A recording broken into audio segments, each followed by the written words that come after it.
2022. This goes down on the record. We have gathered here to listen to a man who is aspiring to become president of our other vision bearers and standard bearers out there. And we hope that his message will resonate with the Liberian people. We will now ask for the opening prayer by the host pastor, Bishop Hager. What we want to be so with the opening prayer. I have my daddy in the house, our father in the community, Reverend Dr. Jala. I would just please want to honor him to please come and give us the opening prayer. Let's give it all for Reverend Dr. Jala. So much.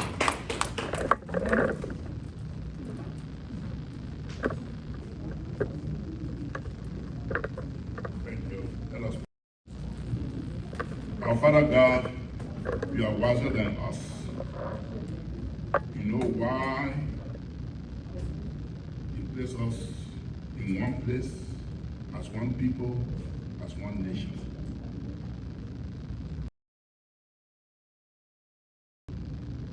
Help us to appreciate one another. Help us to love one another as a sign that we love you. We can't hate each other and say we love God. It's impossible.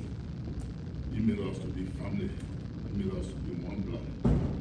So as we go through this meeting, we pray for your servant who has stepped forward.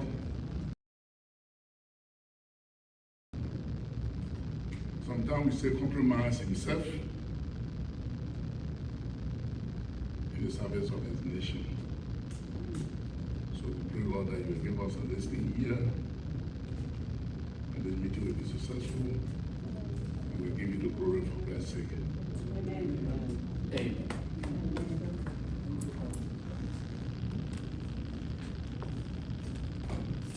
So we'll now ask the host church to welcome our audience.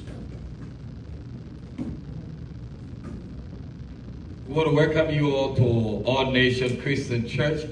I know today is Sunday the 10th. Some of you have so many things to do, but you decided to commit your Sunday evening here. We really do appreciate that you can come today to listen to our standard bearer, our visionary. This is the All Nation Christian. I am the senior pastor, the general overseer of this great mission, and we do have here, we have the bathroom. The look on the bathroom you see for the ladies, we have Eve, and for the men, we have Adam. Please, today, no Adam go to Eve, and no Eve go to Adam. Thank you very much. So stay. We read that, as my sister said, we don't know Adam and Eve. Some people, you don't even know whether the Adam or the Eve. But yeah, we know who is Adam and who is Eve. Thank you very much. God bless you. Welcome, and let's have a very wonderful time here. God bless you. Thank you, Pastor. At this time, we'll call on the chairperson for the People's Liberation Party, PLP USA.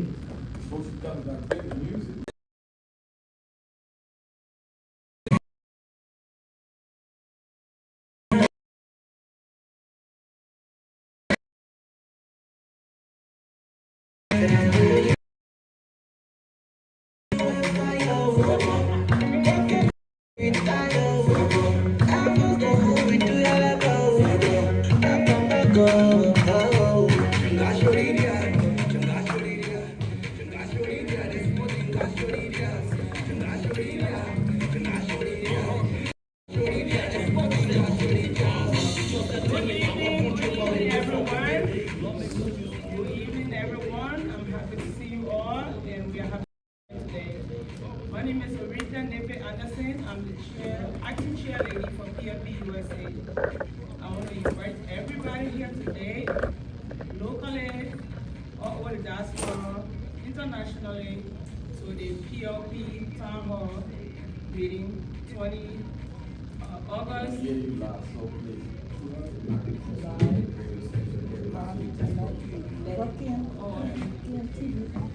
So Sorry about that.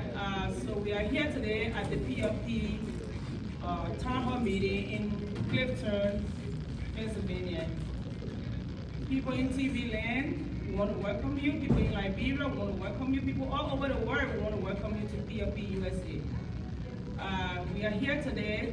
We're going to be having our stand-up bearer, Dr. Daniel E. Cassette, here today. So if you want to come in and ask the questions. We're going to be happy to talk to every one of you. So I want to welcome you again wholeheartedly. PLP USA, we're trying to do everything to get everybody on board. Liberians all over the world, come and celebrate. Come, let's do it. This movement, this party is not for one person, it's for everybody, all Liberians. Please, we encourage everybody to come. Our people back home are suffering and we need help. We ourselves can do it. Nobody else can do it. We Liberians can do it. Liberia is our country. Whether you're out of the country, whether you're in Liberia, wherever you are, we have to do it. Liberia, we love Liberia so much. Vacation time, we want to go home to Liberia. We want water, we want education. Some of us are able to go to schools in Liberia and we're able to stay here to be able to speak. So we encourage everybody to come. We need a change in Liberia. So we encourage everybody all over the world. Don't sit back and say Liberia is not my country. Liberia is everybody's country. Other nationalities go home to their home country and they be happy to be here. We can do it, but we have to do it collectively. So thank you very much and welcome to PLP Town Hall. Thank you, Madam Chair Lady. We'll now ask all the PLP people to go in the back and stand up there. Let's go. We get there. Let's bring the center bearer in. Let's bring the center bearer in. If you're in a green t-shirt, pause that song yet. If you're in a green t-shirt, if you're undercover, if you're masquerading like wait, Councilor Joseph Jala.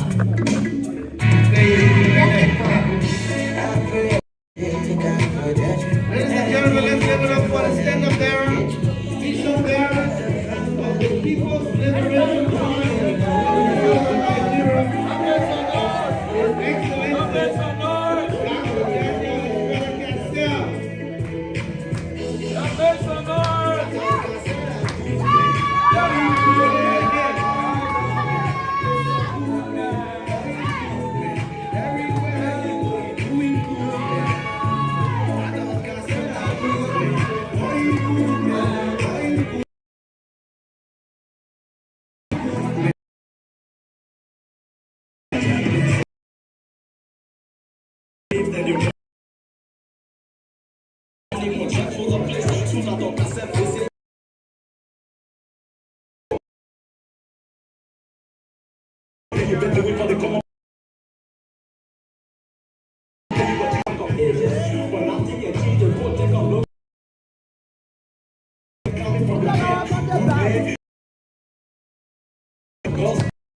Thank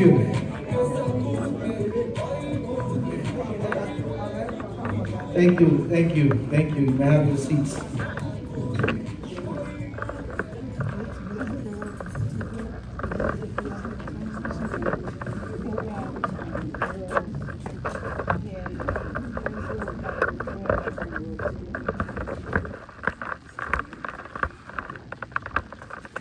We want to now turn our attention to Dr. Cassell for his message to the Liberian people.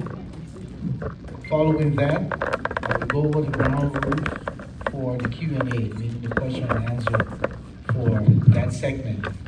So in the meantime, let's give it up for Dr. Daniel Cassell as he delivers a message to the people of Liberia and the diaspora. Thank you.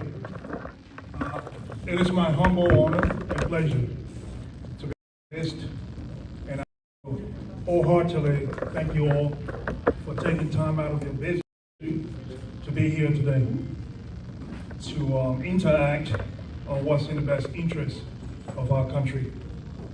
It's unfortunate the time that we are starting now. I know a lot of folks being here much earlier and had to leave because of the way, one way or another, they get the message. Okay, which is going to be recorded and passed on. Well, one may ask, why did we decide to have this town hall meeting? What is Dr. Cassell all about as a presidential aspirant? And who is this party called the People's Liberation Party, the PLP, and what is it all about? So I just want to provide a short summary of the vision and mission of the People's Liberation Party, what the party has done under my leadership within our country, the state of affairs of our country, as we all know, and what are the options in terms of the best way forward. And then last but not the least, what can each and every one of us do as Liberians, despite living in the diaspora? What can each and every one of us do to contribute to the rebuilding of our country, to rescue our country from its demise? Well, plain and simple, the vision of the People's Liberation Party, as well as the mission, is one that has been built and is rooted on addressing the needs and the challenges of our citizens. The majority marginalized, poverty. Pretty much, in a nutshell, one could say they are destitute and hopeless at the same time, and to just attend to the needs of the elite few, whereas the majority of the population continues to suffer and live hopelessly, most of whom do not even know where the next meal is going to come from. And I speak not as a politician, I speak as a human being, I speak as a citizen, I speak as a humanitarian. And let me get the record straight. I am not a politician turned humanitarian. I am the other way around. I am a humanitarian turned politician. What I continue to do under my leadership, the Cassell's Foundation,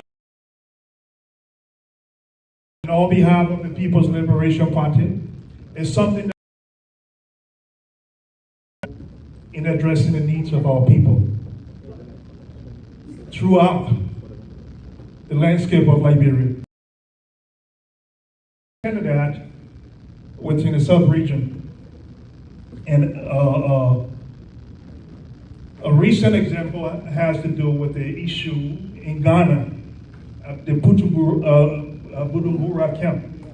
Excuse my pronunciation. At the Bujumbura camp. You know, when the land dispute came about and our citizens were told that they had to evacuate. National team over there to address the issue, to assess first and foremost, and to see what would be some effective options of interventions, because that was a crisis for our citizens who know nowhere else but that location, and for so long. And so our interventions within the landscape of our country has affected sectors. Or private sponsor, we, Dr. Cassell Foundation, or private sponsor, we, Dr. Cassell Foundation and PLP has the highest number of scholarships that's being extended to citizens throughout the country.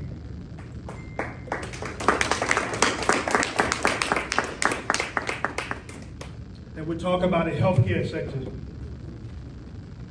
We have been able to buttress a lot of effort from the international community who has sponsored our healthcare system, despite fiscally responsible in making sure that we maintain the support that has been extended to us. We've provided drugs and medication, clinics and hospitals throughout during the Ebola crisis. There are several people who contact us with different medical problems. Some are moderate, others are severe, and as well as life-threatening. And without our assistance, they wouldn't have been able to sustain life, or wouldn't have survived with bee mounting and the pollution of cyanide that has affected the ecosystem. Are we aware of that? Yeah. Yes, the fishes are dying, the animals are dying, the crops, the vegetations are dying because they are contaminated with cyanide, which is banned in a lot of Western countries. And citizens' only means of survival or being able to sustain themselves has been through the land, through vegetation, through fishing, and through animal husbandry. But now this has been taken away from them. And so they have nowhere else to turn but to relocate. And even at that, the government did not respond to them. But when we were contacted, we were able to provide some relief assistance in the form of water, food, and other goods and services.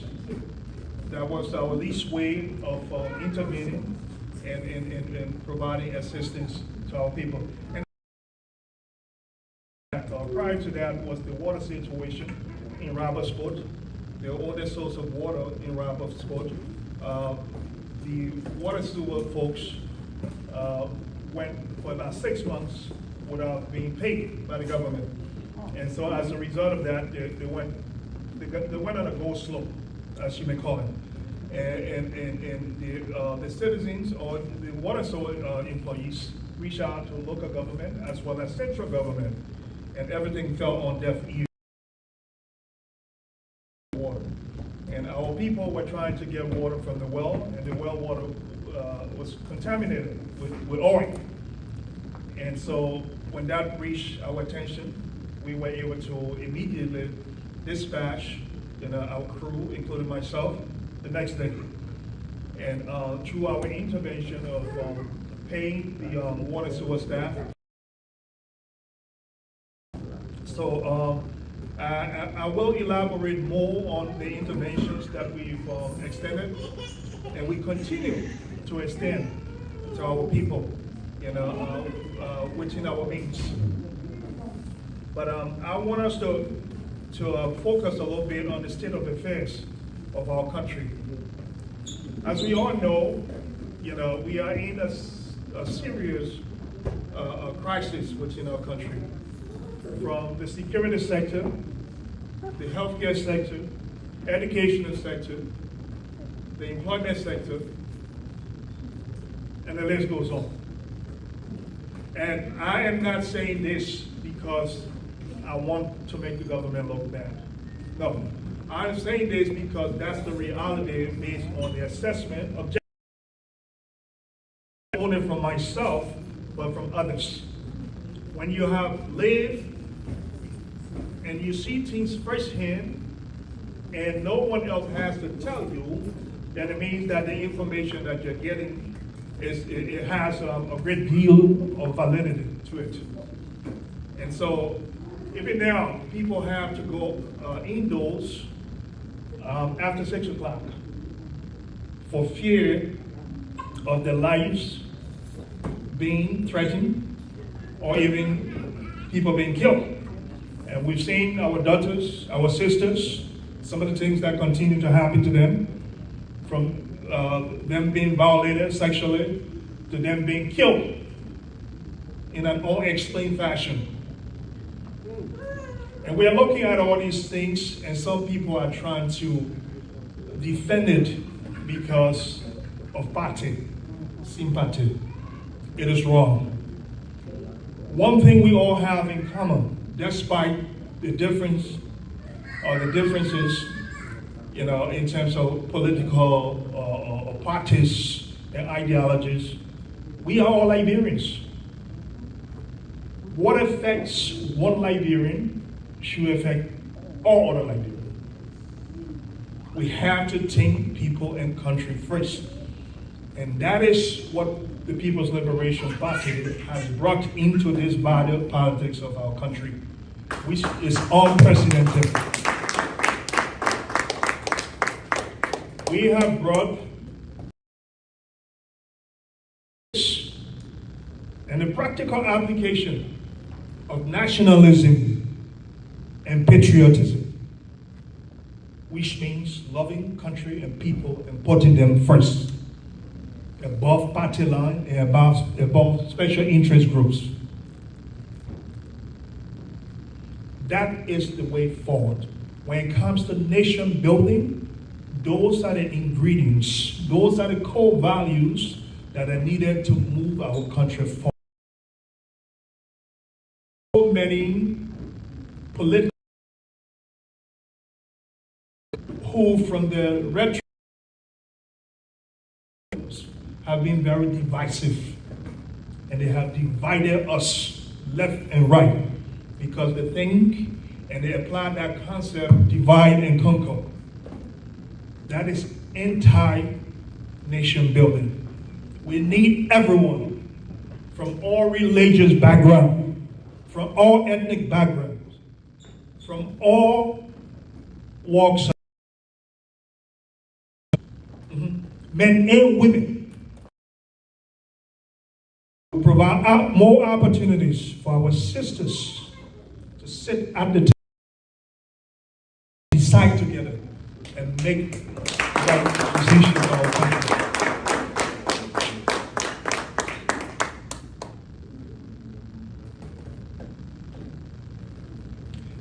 There's a saying that the most hated person is the one who speaks the truth. So you're going to get attacked left and right. Some people say, I'm not the typical politician. Yes,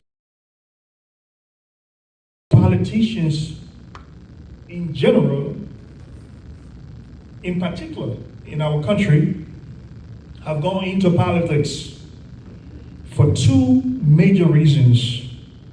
The first being, they see politics as a means of employment, livelihood. And secondarily, but even more important, they see politics as a means to amass illegal wealth. And oftentimes, they build their political career on promises. Vote me into office, then I will do this and I will do that. And our people have fell for those promises. When it came time for them to deliver, they never came through. And it continues to happen. So true. Around electionary period, they use cash violence, they entice our people, they take advantage because of their situation, because of poverty. If someone truly cares about you, when you're hungry, and they are in a position to give you a handout, they will. With no intention of wanting anything back. And that's what I often say. What Dr. Gasol and PLP have been doing has been going on for over 6 years. This is the 7th year. And there has been an election before. To run. But this time, I have been moved. The societal plague, the societal problems that we are faced with in our country, it cannot be changed by an individual. Because why?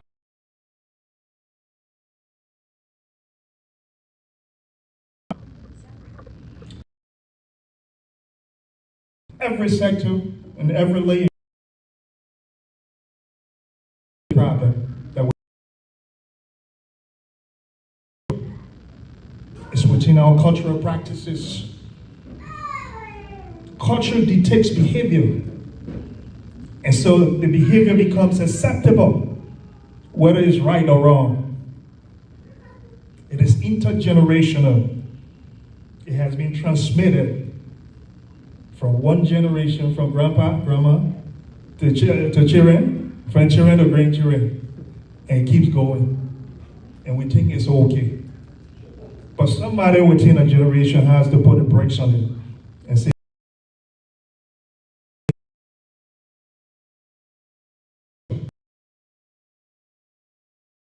hold on our country. And women of God.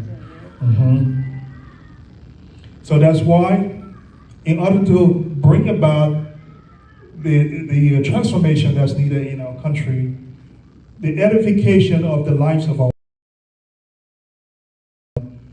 from it has to be reshaped. Be done through political policy.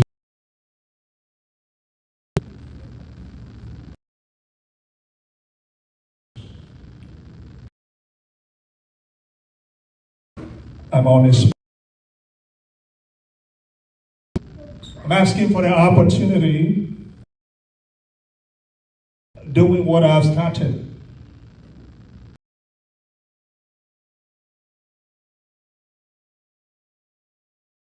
Impact.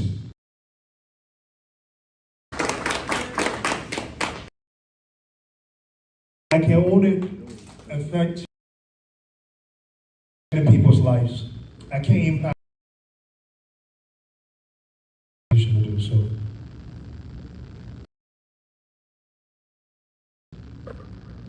That's there's going to be a started in us.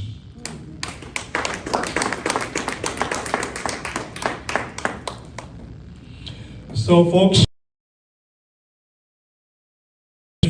any questions that has been lingering on your mind?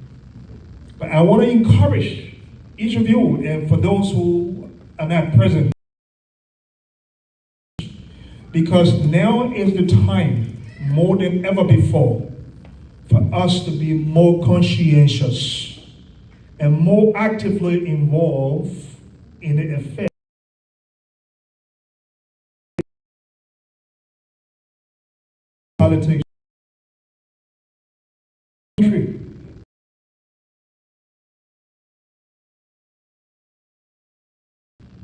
The question that's going to be posed to each and every one of you do to make an impact.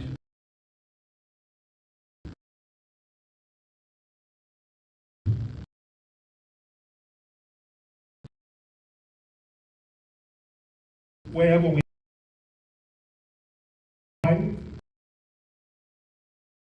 Liberians going on in our country,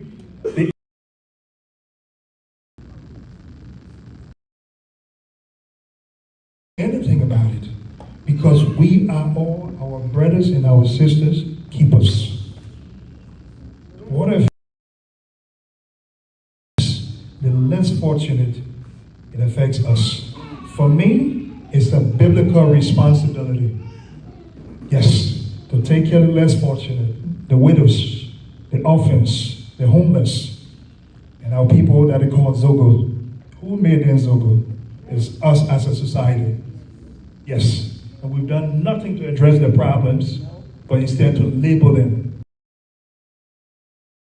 And you stomping on them. So let me give you the opportunity. I thank you all. Thank you. Thank you for our of engagement and interaction with Dr. Cassell. So 30 minutes. The ground rule here is that when you're asking your question, please don't make a statement. You don't have to tell us how many people eat. What you will do to feed the people, okay? Please. Because we have time. And when you want to speak, put your hand up. I will ask Mr. Brown to bring the microphone to you. If you're going over your time, I will tell Mr. Brown to go to the next person, please. The way we won't change Liberia, I started here now, all right? So who's the first person? Okay, so. What's the ground for those, have a lot of people following online, can they ask questions online? Well, if you can bring it to me, then I can read it out for him. Okay. Please do that. So if anyone, social media, like comments and stuff, questions, rather, send it to me, and then I'll read it out for him. So you want to be the first? All right. 1 minute. My time start now. Let's do 1, 2. Good evening, sir. My question is, what motivated you to run as a candidate in this coming election? And secondly, what will be your role to society when you become successful as a president? What will be your role? Thank you. in helping more people? And lastly, before you answer, Dr. Cassell, 2 questions together, well, not 3, 4, 5. 2 questions. All right. You gotta wait for forget before you say the may answer a question. Maybe the 2 most important things you want to talk. 1 or 2. All right, Doc. Okay, I thank you for that question. As I understood it and wrote it down, you stated, or you asked, what motivated me to run in the election, and what will be my role in helping our Liberian people? My motivation in everything that I do comes from above. My initial calling, as God sent me back to Liberia 7 years ago, was to help through my humanitarian works. And as I continue to obey that, and as I continue to help my fellow citizens in that regard, over the years, I got to see more of the problem, the complexity of it, and the fact that our government, the current as well as the past, weren't really addressing those problems. And so I was led to step up and to step into this path, because as I initially stated, politics is the way to transform the system through policies and through the enactment of laws. So this is the way that the lives of all our citizens can be transformed. And what would I do in my role to help Liberians? I believe in equity distribution, distributing the wealth of our country across the spectrum for all of our citizens. Because as a president or as the head of our nation, the resources and the coffers of our country is not for the president. The president is only someone, a trustee of it. The resources of our country is such that if it is responsibly managed, there's so many interventions that could be provided to uplift the lives of our people, to where we can even create a second-class citizen, a second-class social status within our country. And as a matter of fact, in a few East African country, Southeast African country, they don't even have as much natural resources as Liberia. But there is a general health care services for all its citizens. So if this kind of country can do that, how about us? How about us? But again, there has to be the right leadership to do that, and there has to be the right policy to be implemented so that those services are provided to our citizens. And those are things that I will definitely guarantee for our citizens tomorrow. Thank you.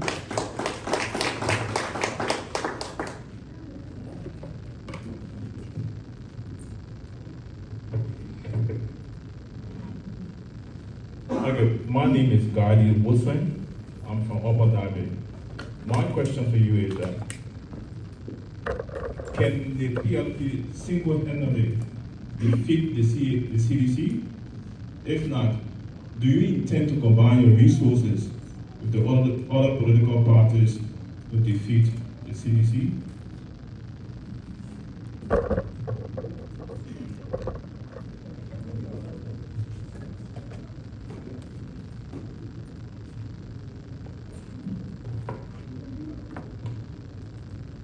Great question. Can the PLP single-handedly defeat the CDC? Well, to answer that question, as an optimist, as a believer, I say yes.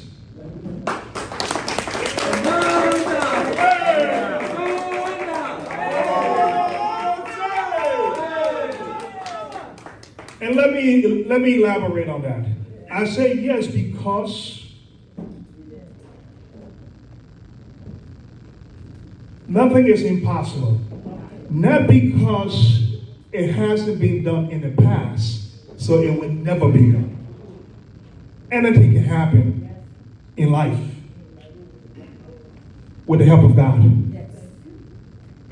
If it is God's will, then history will be broken as such. If this is how God wants to ascend the PLP into the presidency, no man can stop it. No man can stop it. In our human mind, we may be thinking, it hasn't been done before. We may not get all the numbers because there are so many different political parties. Yes, those are scientific, social science mind. But in the divine mind of God, He holds the keys to everything. He's the solution to everything. So PLP can. But is PFP only relying on that? No. PSP is open, and I've often said this as the vision and standard bearer. We are open to collaborating, to discussing and collaborating with other parties. But it depends on the terms. We are going to sit at the table and talk with folks who are in the best interests of our people and our country.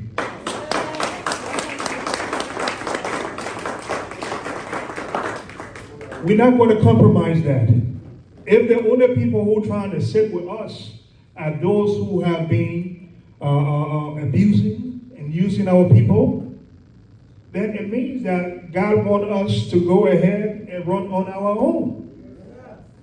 But as a politician, I cannot say I'm not going to talk to my fellow politician. We are open to discussing the issues of our country.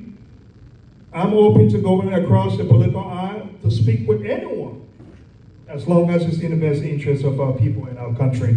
So I'll leave it as that. But anything can happen, and PLP is very optimistic, because what we are doing is not for self-gratification. It's very practical, and we want to change the lives of our people. Our people have suffered for so long. Now is the time for their lives to be transformed and for them to see the changes that have been longing for. Thank you. Thank you. Yes, you want to? Okay, Doc, how you doing? Glad to see you. First of all, I want to extend my thanks and appreciation to you. I've been like 4 months. We met. What you are doing there, having buses going from county to county and helping people. Thank you very much. And if the government bus fare is $1, your bus fare is 50 cents. Thank you very much. Thank you. One question here is, the air we need, how can you clear this air that is circulating in Liberia about Dr. Cassell? He's in federal prison, he cannot be president, and this and that. This morning, as I was sitting in my house and drinking my coffee, I called one of my friends, and I told him, I said, oh, I'm going to Dr. Cassell town hall meeting. He said, but the main federal president, how you be in meeting? I said, oh. So I said, okay, what I'm going to do, I'm going to take a video clip right here and I'll give it to you. So, sir, how can you clear this air in Liberia for that, please? Thank you, Jonah. And Doc, I don't want to cut you off, but I also want you to watch your time, because I know a lot of people want to ask questions. Okay, certainly. Thanks for pointing to that. Yeah, that's a valid question. In the wake of what transpired a few months ago. But I'm here to let the Liberian people know that for those of us that live in the States and those of us that do business, and have our own businesses, especially, multi-million-dollar businesses, and one has been owning and operating for over a decade, there will come a time where there will be some kind of problem. And this happens to be my time. Yes. Yeah. Problem can come to anybody. But I believe in the American justice system. You are presumed innocent until found guilty in the court of law. And I want to happen here. And we're not happy in Jesus' name. So, as the CEO, as the founder, I'm responsible for everything and anything that happens. Whether I'm around, whether I'm not around, whether I know who did it, whether I know who did it.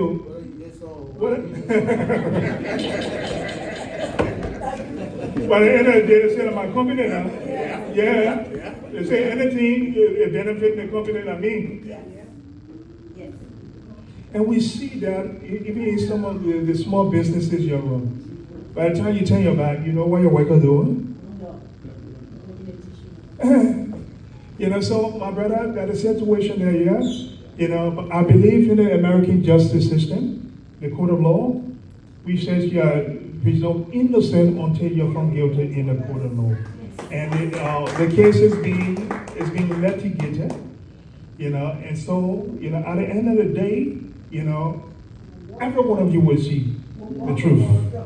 And we'll walk back in the road. So I young people,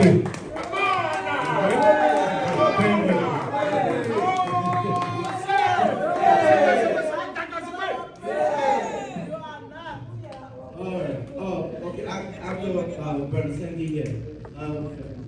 Now, move Brother Sandy.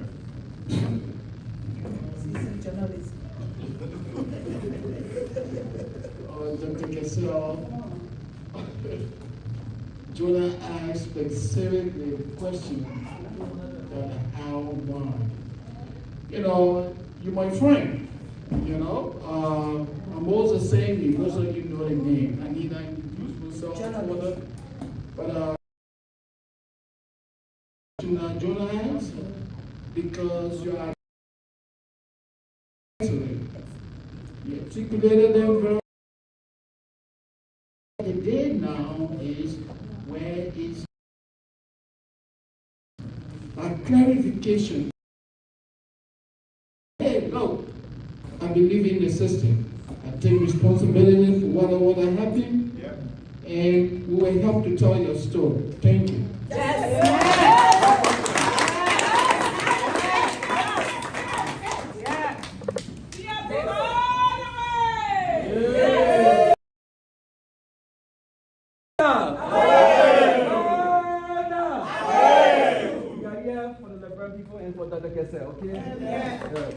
My honorable leaders and liberators and great men, he's inspired me to be part of the PLP on his presentation in Liberia, when he met a lady that he gave help to.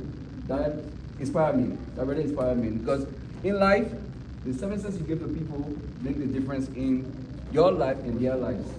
And I'm really happy that I'm part of your dreams, your focus, your purpose in life. God has led you for a purpose, and that purpose is going to be implemented in Liberia. But I have one question for you. My question is, the population in Liberia is growing. What's on your mind about the education sector in Liberia for the 4 million Liberian young children and adults in public school and private school?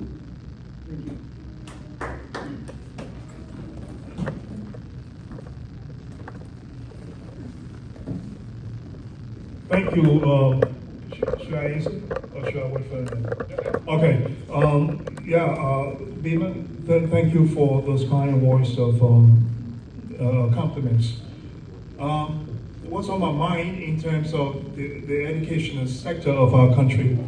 As we all know, the educational sector of our country is broken down. That's a fact. That's not criticism. That's a fact. Let's begin to call a spade instead of trying to sugarcoat it, because of politics. No. Our education system is broken down. We cannot even compete with other countries within the sub-region. Most of the time, our students are even out of school. The ones that are in school, what are they learning in terms of the materials? A teacher not getting paid, some don't have school fees. There are over 5,000 students that we have on our scholarship. Without our scholarship, they wouldn't have been able to even be in school. We even have supported government school students. So imagine the government are supposed to subsidize education. Their students are seeking subsidy from a private citizen. That tells you. But with the right intervention, education should be free in our country. Yes, because the backbone of a nation is the education. Yes, the education, the health of the nation. It reflects the strength of the nation.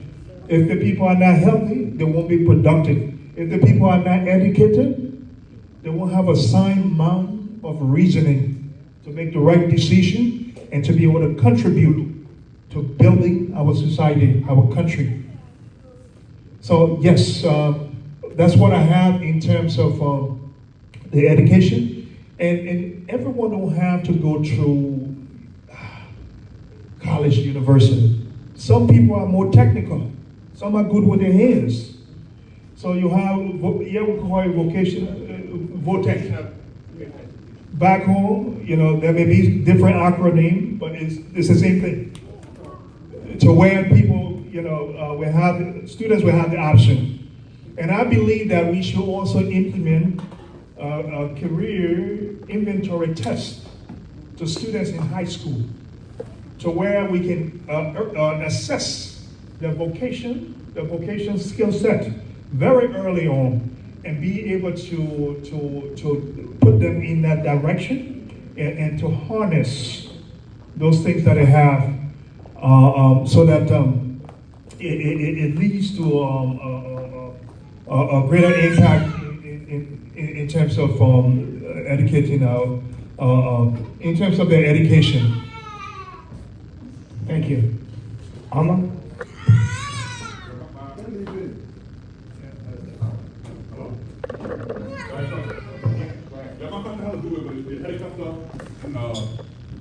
Just stay there.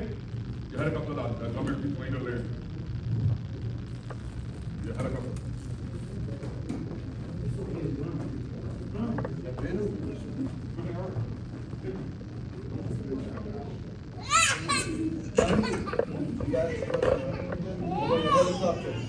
The question is about your helicopter. Is it still in the Ivory Coast or?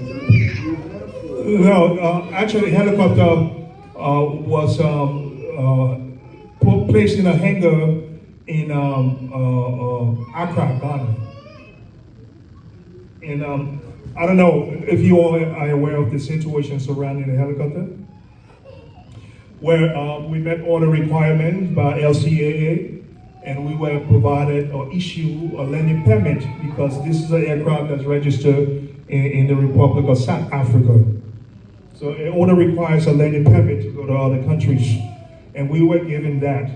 But and so that's what enabled the helicopter to fly from South Africa across several African countries, and the final destination before Liberia was the Ivory Coast. And once they got in the Ivory Coast, they pulled the plug because they saw the photo and everything. It was like the Kisha's helicopter. And so, they voted for no reason. They just voted. And that point we went to the Supreme Court. The Supreme Court ordered them to let the helicopter land, and they violated that as well. And they were fined by $500, And so the helicopters was over there for several months, So now we couldn't keep it there forever, So we had to send it back to South Africa. So it is currently in South Africa. Thank you. Any more questions? All right. Is that line waiting?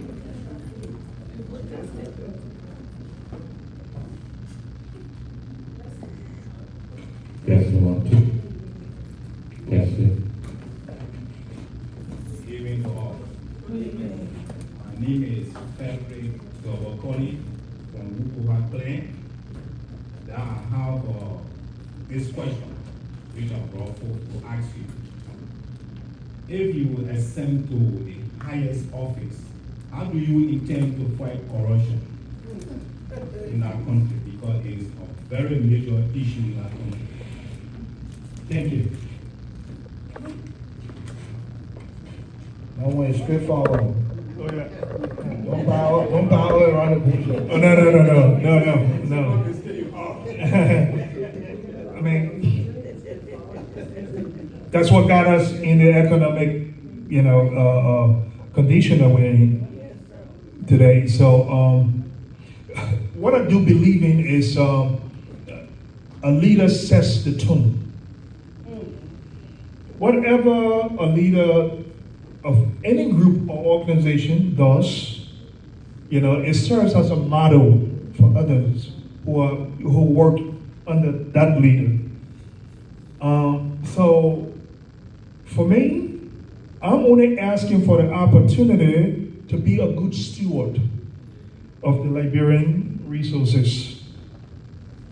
The way I have handled mine, and the way my wife and I have been a blessing, and through the PLP to our people in our country, and that should give a clear indication that tomorrow, similarly, we are going to be good steward in terms of managing our resources. How do you predict future behavior? It's based on the data from the past and the present. Someone who has been irresponsible with the personal finances, the person we want to give the country money to and say, manage it? No. So if I'm not stealing,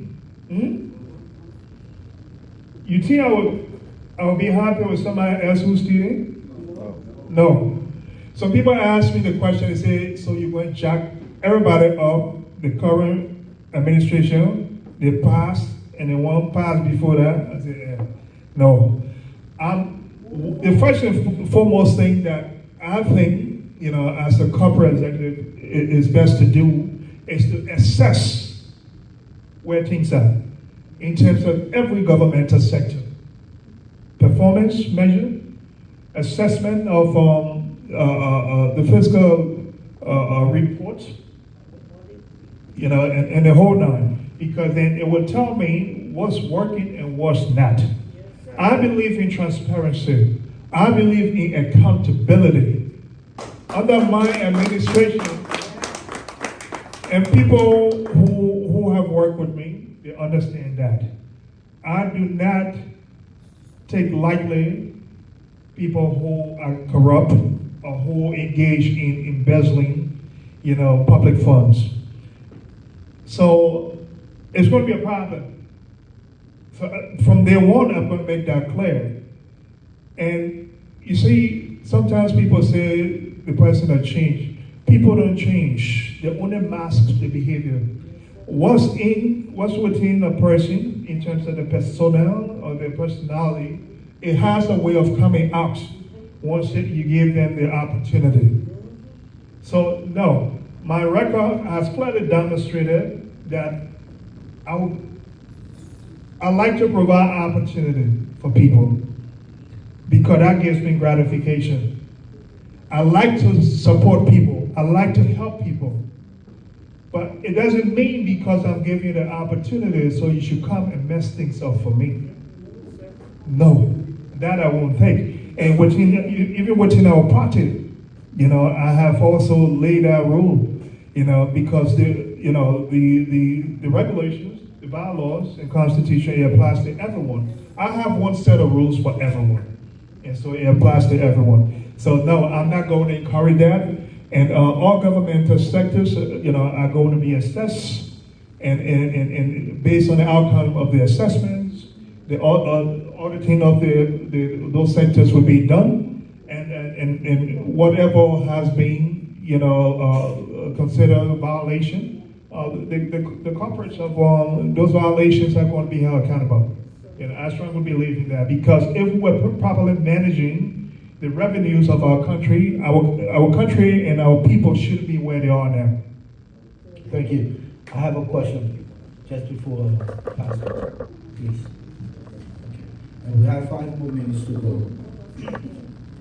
Dr. Cassell, my question has to do with 3 branches of government. It's been historical for our country that the presidency seems to run the country. Okay, and the other branches are of low value. You just gave an example with the Supreme Court saying let the helicopter come, and they say no, but they find them when they found $100. But you parking a helicopter in a government country, you paying maybe $20,000 per week, but when they give you $500 as your judgment. if you were to become president, how will you separate the executive from the judiciary and the legislature?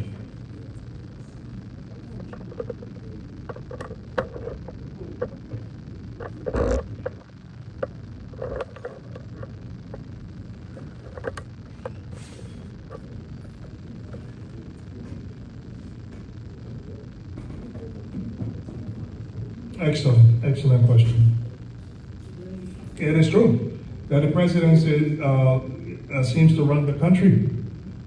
And if under the right leadership, the president will ensure that the different branches of government, serve as check and balances and not interfere with the affairs of another branch. And I strongly believe in demarcation of responsibility, because interference it diminishes integrity, and I'm a strong believer in integrity as well.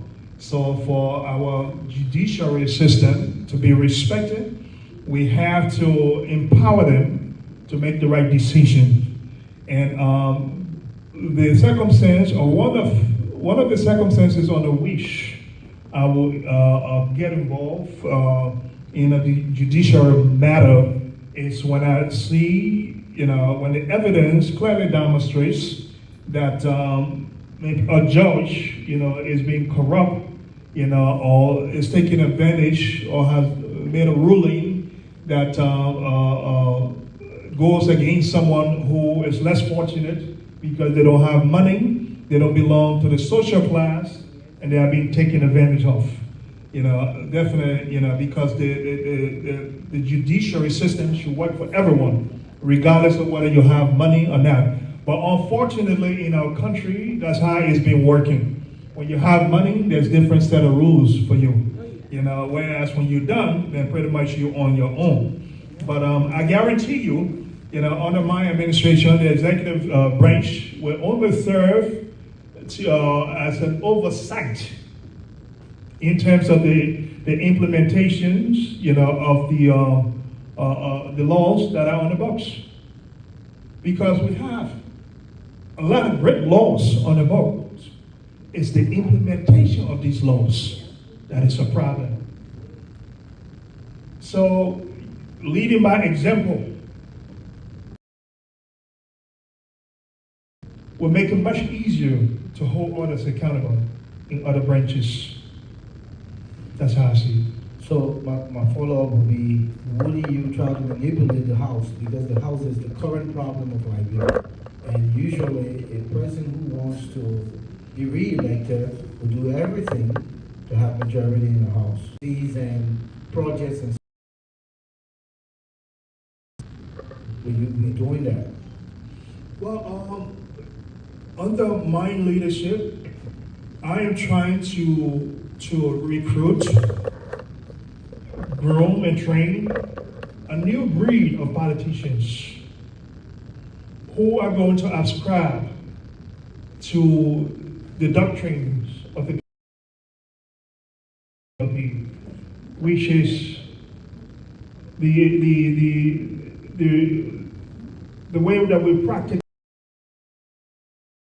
the genuineness in what we do, the interventions that we provide to our people. So, and we also encourage a lot of our people, our partisans, to run for offices.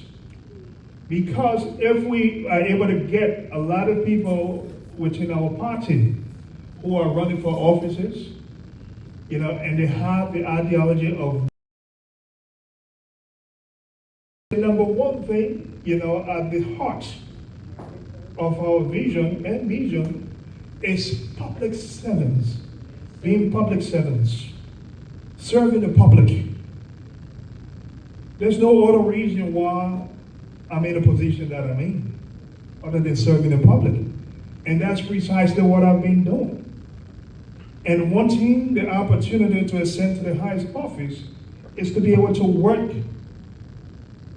in that capacity and with that authority to make things fun, to make things better for the Liberian people.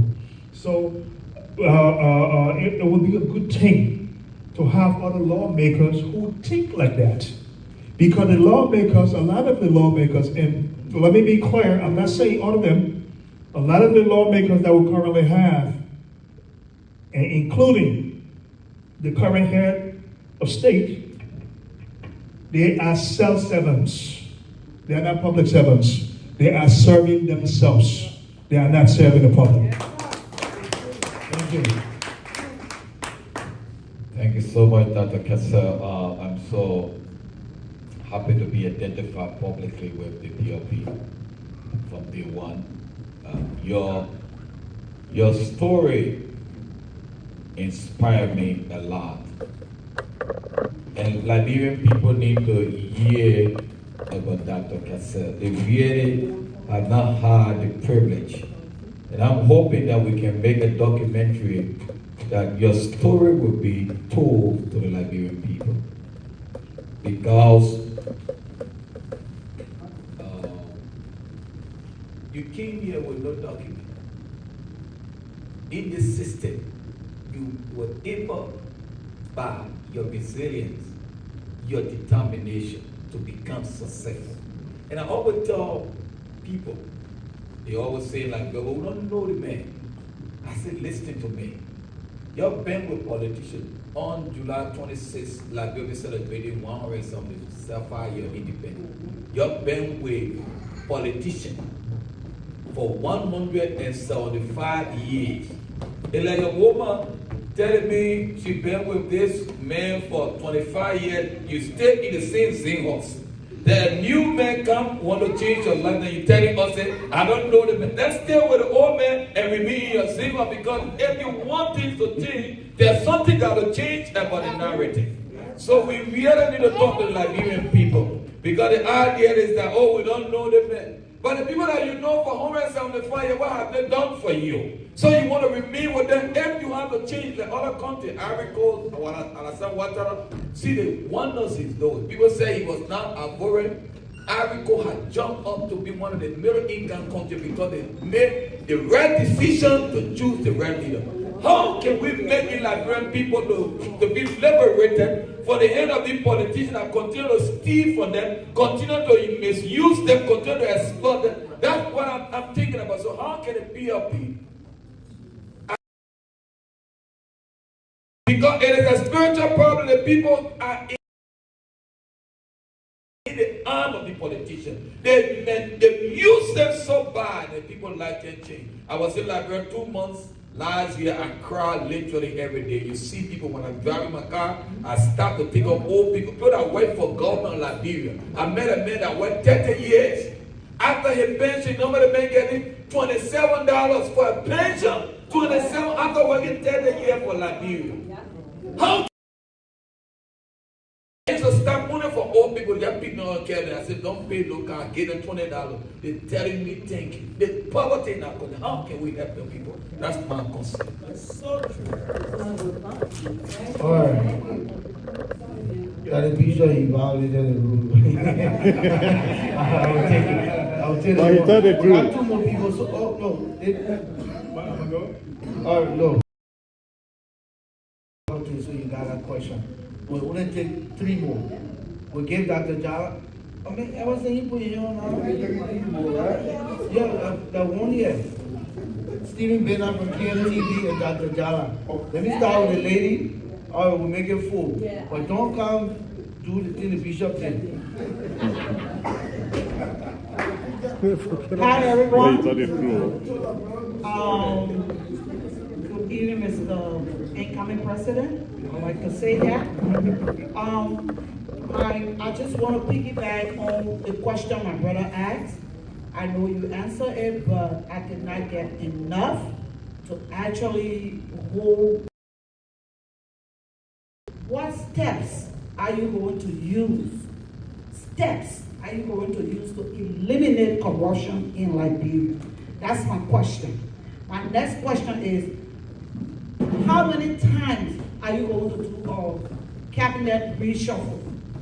Because people put people in place and stay forever. And we have people graduating from the University of Liberia almost every year. How long, how is your reshuffling going to be as president of the Republic of Liberia?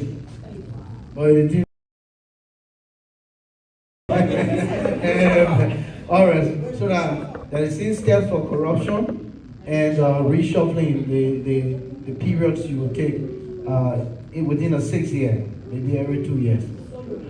Quick question. This is KMTV.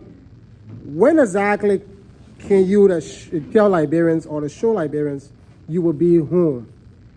And the second question is, if you were asked in terms of your total worth, how much is Dr. Cassell's worth? Yeah, the asset declaration now. We gotta do this thing before. So we had that question. I know you guys say he won $1 billion already. Okay.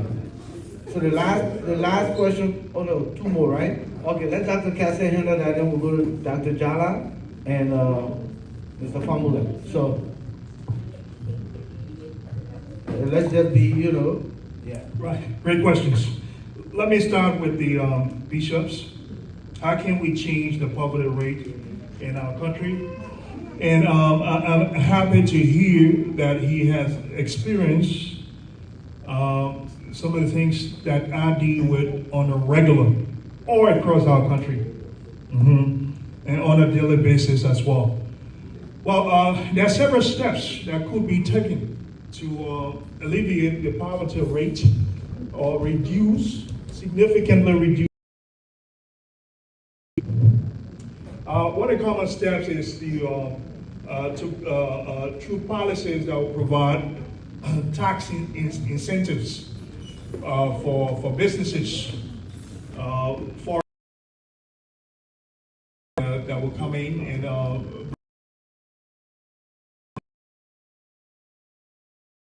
create employment opportunities for our citizens. Okay, and in addition to that, social programs, some of which we are currently providing our citizens. Social programs in terms of low-income housing, affordability and accessibility to healthcare or medical services. The transportation sector that we talked about, providing low-income transportation for our citizens. The education that we talk about, providing up to education and to subsidize advanced education, meaning college and VOTEC following high school.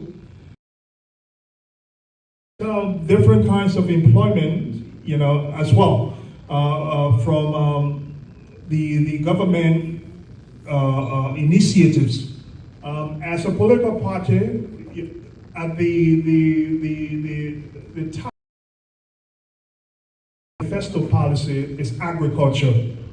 I believe in getting back to the soil, because that's the way that is going to provide a lot of opportunities and employment for our citizens. And I believe also in agri-processing, the value-added crops and produce, because not only will it generate more income for us in terms of revenue, but it will also create additional opportunities for our citizens. So those are steps that can be taken to help significantly decrease the employment. Because as employment goes up, the poverty rate is going to come down. Then I'll move on to the next question. What steps am I going to use to eliminate corruption? Well, to take it further, governmental sectors, and knowing what's on the books,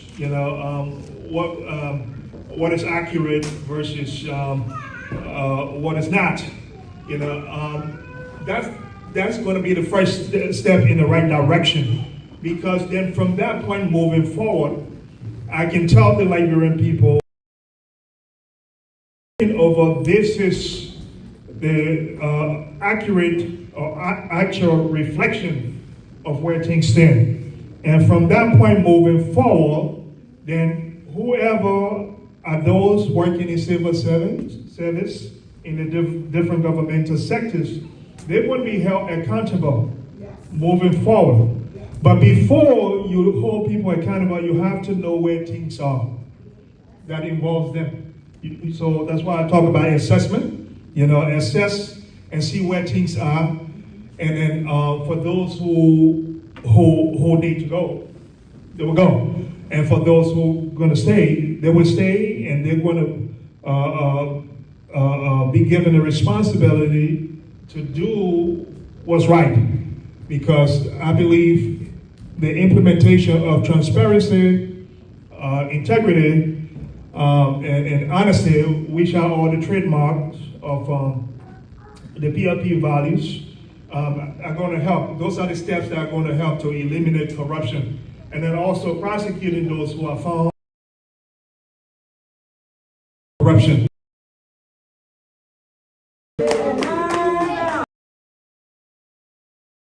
Yes, and I said it earlier as well, that the leader sets the tone. As long as I'm not engaged in a behavior, it makes it much easier for me to arrest that behavior. But as we can see in our country today, the leader is the one that's actually leading all of these practices, all of these illegal practices, all of these corrupt practices. So it makes it much easier for him to give a slap on the wrist of his cabinet ministers or those who work in his administration. Have you seen anyone getting prosecuted for corruption in the current administration? No, because they're following the leader, right? Okay. The leader sets the tone. So that's not going to be the case. How many times and how long would I reshuffle or hold a cabinet meeting? Cabinet meeting, to me, it should be held,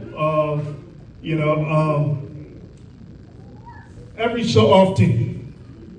Yes, to sit and talk about what's happening, what's not happening, what's working, what's not working. I would say a monthly cabinet meeting is important. Because if you give too much lag time, then there may be things or some unwanted behavior that may continue, and by the time.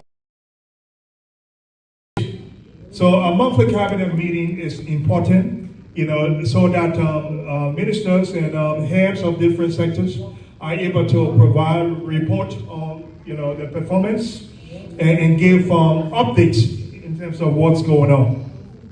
But in terms of cabinet reshuffle, if something is not broken, I don't believe in fixing it.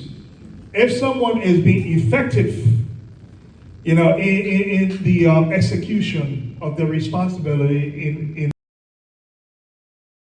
mental sector, I would rather keep that person there. Okay? I would rather keep that person there. Yes, it is true that at a certain age we should look to retire some of the older civil servants, so that the new generation, are groomed for this position. So definitely the mass graduations from the different universities, LU, Cottington, that's another area that needs to be studied under my administration, to see how those skill sets and education that have been acquired can be put to work. And not only in government. I don't believe that government is should be in our country. I believe in privatization as well.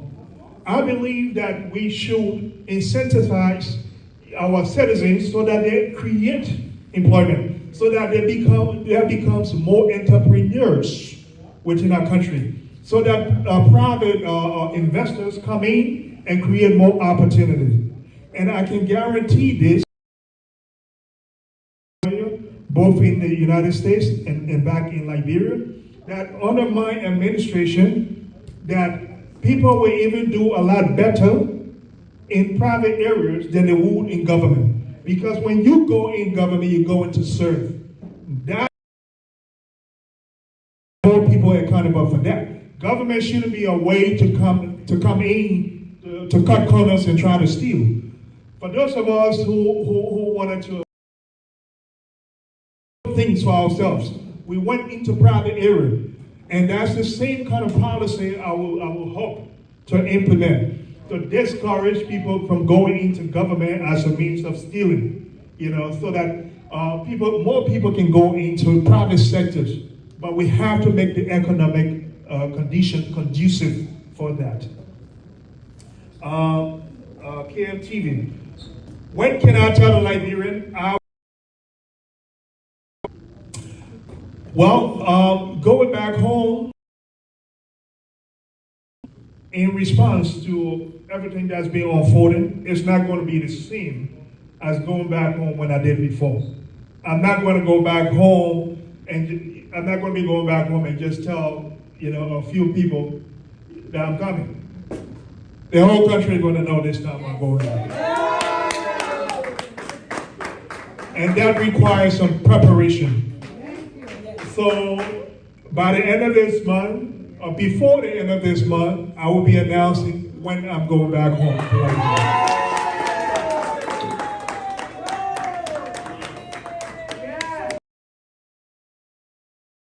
What's my total net worth?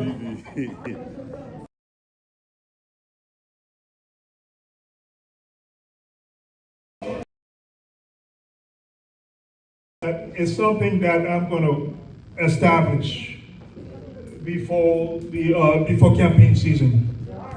Okay, I owe that to the Liberian people. I owe that to them, and also too.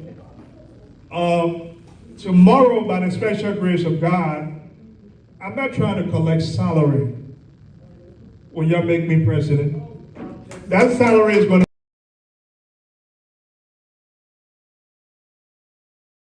make money. The same businesses I'm establishing in Liberia today, those are the areas that I'm going to make money in. And not in government or going into government coffers. Because it's for the betterment of our people and our country. I know how to make money. And I like creating stuff to make money. And I know how to do it. And helping myself. And then all our street messed up. Our country messed up. The whole place dark. Our people can't even eat. Will I be able to live for my conscience? I would never be able to live for my conscience. And that's not in my heart. That's not in my DNA. Yes. So in short, your asset declaration or net worth rather will be disclosed closer to elections. Yes. Yes. Is it safe if we say he's a millionaire or he's a thousandaire? Well, yes, it is safe, but you be the judge. How can one? But you be the judge. Over the last six years. Liberians are watching. No, over the last 6 years, how much have I invested in Liberia? I don't know. Liberians want to know. Have you invested more than $1 million in Liberia? Have you invested more than $1 million in Liberia? Oh yeah. Okay, so that makes him $1 million. All right, so it's clear. Oh yeah. Okay. Oh yeah. So we'll go to the last two questions. Dr. Jala and Fambo. So the last two questions. Let's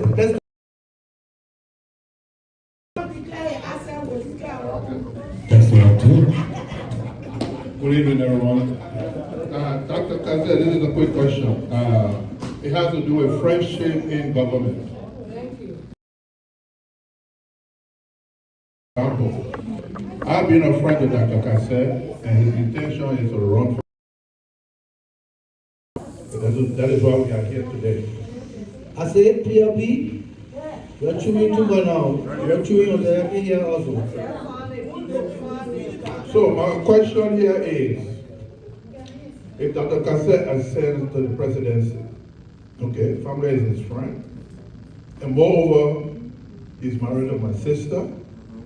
He happened to trust family, like he said, he believed in integrity and transparency, to a position that he think family would deliver for him. But contrarily, family went and stole taxpayers' money. What would be your action against family? Family, I want to plain and simple. Before I even get you that job, I'm my in-law. I'm going to get you a job because you qualify for it.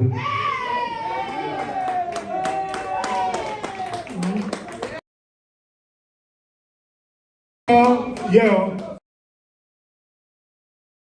Operate. If I want to get you a job that you qualify for, then I'll create some kind of company that say, you make good money.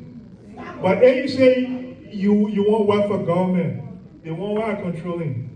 And you qualify for it, I will have a talk with you. Say, well, man, and your sister will be part of it. And your wife too, my sister. And say, well, man, this year, me, I got one set of rules for everyone. And the people who work with me, they know me. You know, even PFP, I got one set of rules for everyone, whether you're close to me or you're fireplace, because I don't like discrimination. Not only growing up, but coming up in my career, I'll discriminate against a lot.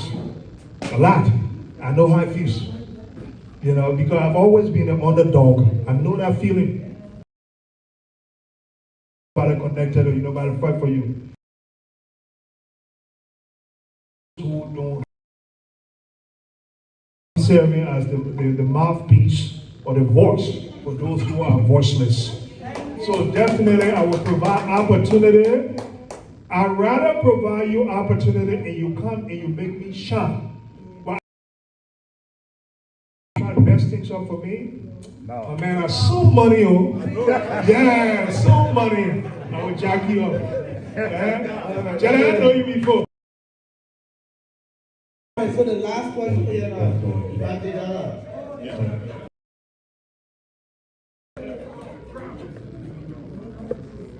Okay, we have been here for a while. The last question, that's it. And we have been listening keenly. Actually, no. Let us listen, please. And again, our interest. We have not met. I've not had the privilege of meeting you. I thought we have met. My very first time of hearing about you was over a telephone call from my town in Lofa. My town is located between Basagisia and Brisara. If anybody knows that area, it's one of the smallest villages around there. And we're building the bridge. And they call me, to see after they have gone, whether I could send some more aid and so forth. And then I just asked casually, because the senator of Buffalo and the senior senator, that my nephew.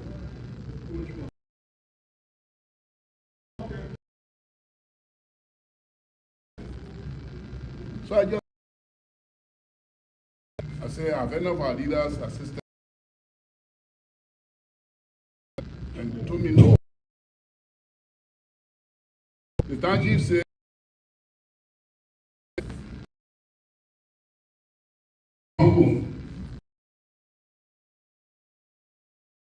the same people.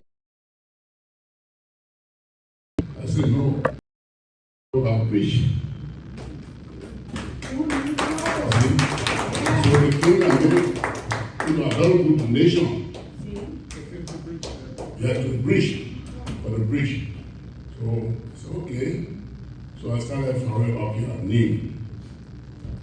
That message. I said, please tell Dr. Kessel that I'm from the village, that he helped me go to the village, and I want to see you. So without much ado, I said, okay, thank you, probably.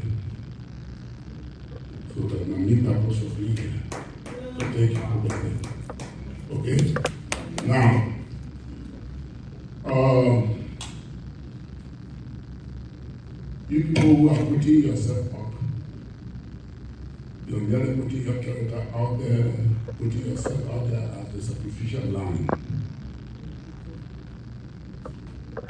It is my prayer that the Liberian people will be really, really, really receptive, listen to everybody, and forget all these friendship and other things and put the portrait first. And this time around, let's get a leadership that will get it on the house. God bless you. And God prosper the work of your hands. Thank you. Thank you. Thank you very much, Dr. Cassell. At this point, we will close this.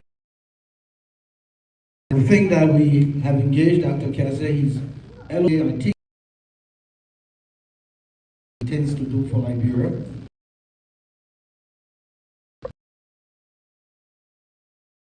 And he's demonstrated that and will remain resolute on that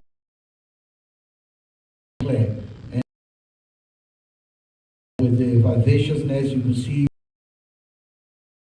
his facial expression. So, from the PLP, anyone from the PLP, maybe, Bishop. As we with your permission, Edwin will flew all the way from North Carolina to be here. Let's appreciate Edwin all the way from North Carolina. I very appreciate you so much. Thank you so much. He's our acting Secretary General for the USA chapter. Edwin, thank you so much. I believe that there will be a lot of engagement coming forward. We are ready to take you to Liberia. I tell you, we give them. I said we are ready to take our standard bearer back to Liberia. We are mobilizing, you know, and I can't say everything publicly, but we are mobilizing. We are going back to Liberia.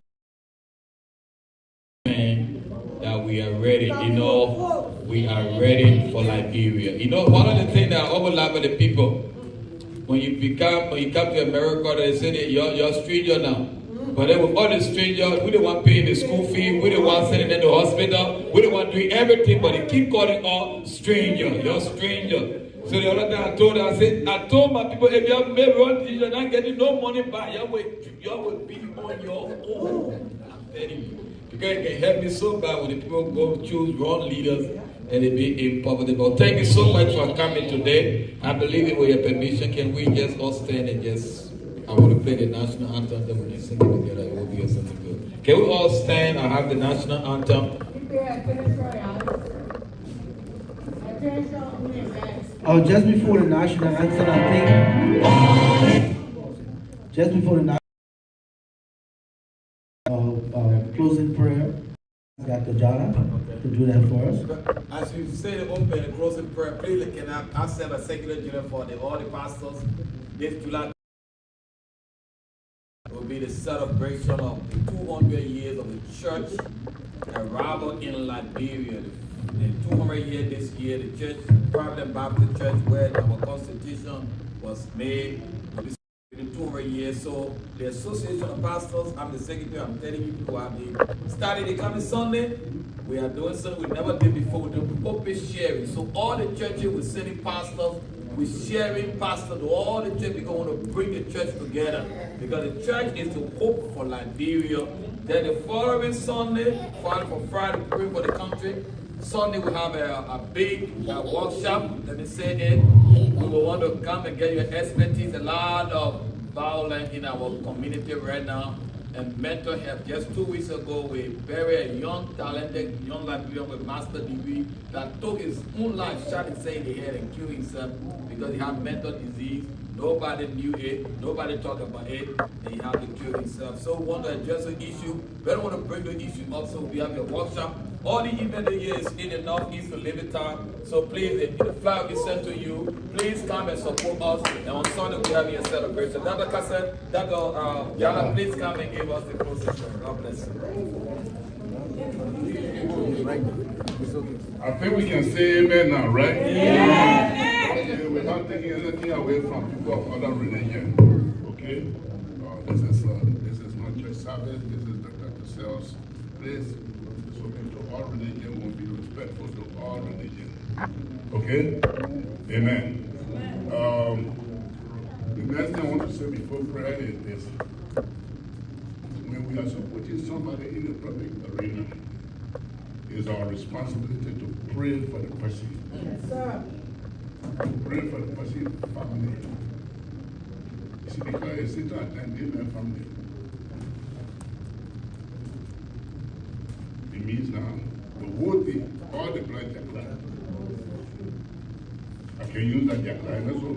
Yes. So we need to cover you with prayer. Yes. Whatever your religion is, cover you with prayer. Amen.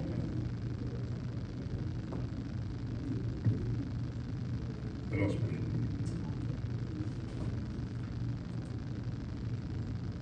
Our Father, your servant acknowledged you and said that the whole event is with you.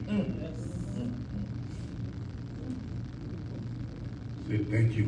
Thank you. The leadership from the inception that we recognize you. Say thank you.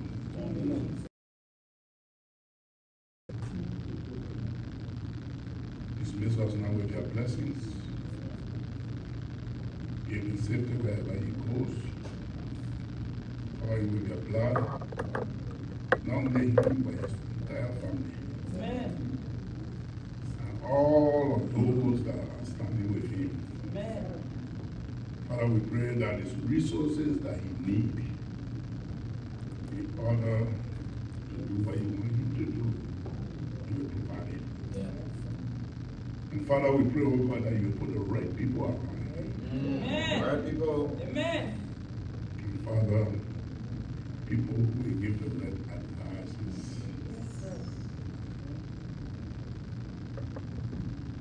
As we part from one another and depart from this place, whatever abiding in your presence, help us keep our heart right. Help us to love one another as we do here. Help us to love one another. Your brothers are not the wrong way. Yes.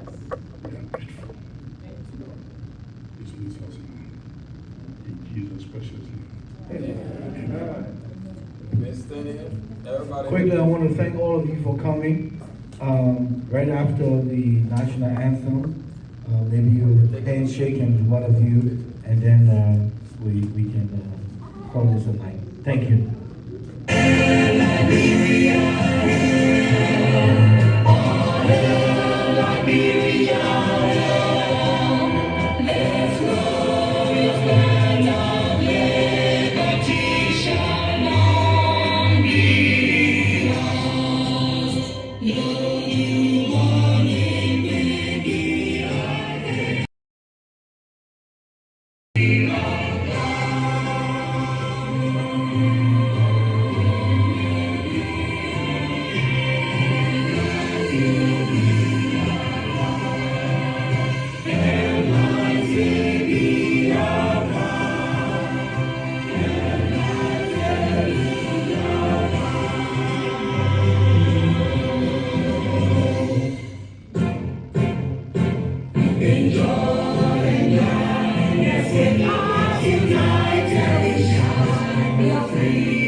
That song is enjoy, enjoy.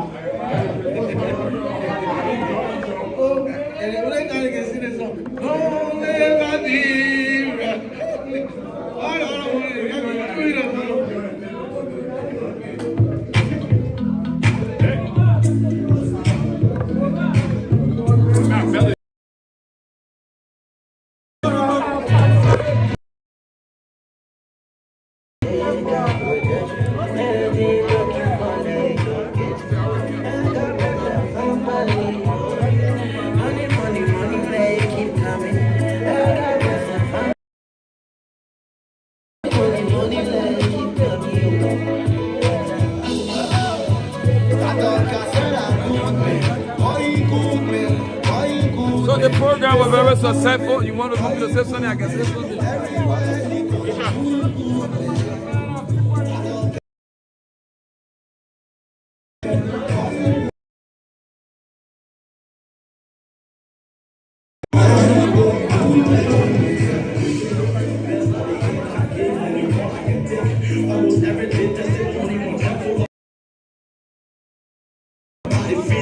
Scholarship of people that can't pay the school fee. Take it for the Google thing that you've been doing for the common people you head off. Jehovah, we have you regardless of the people that can pay you for duty. You been paying back and you been paying full for the people stuff and you giving us hope. Our people, they've been struggling from the rock of ages. But now think and cheat, they won't take a look how they sitting. Better cause of plans, man, coming from your head. Moving, everything that you do, just know you're part of God's place. Alors, what can you get? Yaki, I'm going, yeah. That's it, I'm coming back in the old folly, yeah. They don't have fun, better clothes or guys, sister. What better than I can say I'm playing on like a plane, I'm paying fast. I'm taking Google project, happy people, I'm in it, I'm like a benefit. I'm in the program that is trying to take me coaching and reading. I'm not for your kid, I'm my woman, and everywhere you go.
Everywhere you go, happy for you. Anything you do, we pray for you. We'll never let you do what you do. We pop it, got them.